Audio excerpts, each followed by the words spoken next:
Γαλάκος πρώτη πάσα, Ανδρεόπουλος, Καζάζης στο δυνατό καρφί. Ο Στέλιος Καζάζης είναι αναμφισβήτητα σήμερα ο καλύτερος παίκτης του Παναθηναϊκού.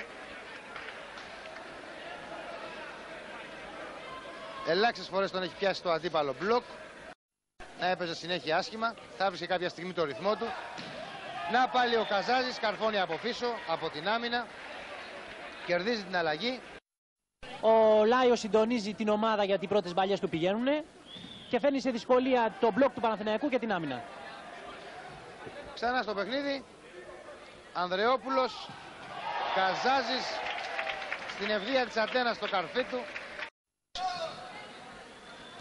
Γαλάκος, Ανδρεόπουλος, Καζάζης, θαυμάσιο γυριστό καρφί. Κουμπλή στην πρώτη παλιά, Λάιος, Τριανταφυλλίδης στο καρφί, αποκρούει ο Καζάζης. Τετζέρης, πολύ ωραία αυτή η προσπάθεια του Τάσου Τετζέρη. Κουμπλή σαν στην πρώτη πάσα.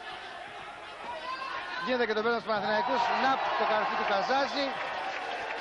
14-7. Ένας πόντος ακόμα για τον Παναθηναϊκό για να τελειώσει το μάτς. Πολύγιος στο σερβίς. Γαλάκος πρώτη πάσα, Ανδρεόπουλος, Καζάζης. Πολύ δυνατό και εύστοχο το καρφί του.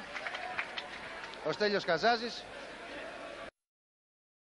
Και συνεχίζουμε 14-7 υπέρ του Παναθηναϊκού με τον Στέλιο Καζάζη στο σερβίς. Κουμπλή στην πρώτη πάσα. Ηλιόπουλος, Τριανταφυλλίδης στο καρφί. Και το 15-7 από το καρφί του Τάσου Τετζέρη. Και τρίαμβος του Παναθηναϊκού. Βλέπετε τους πανηγυρισμούς. 26 λεπτά κράτησε το τρίτο σετ. Επαναλαμβάνουμε τα σετ 15-8, 15-11 και 15-7.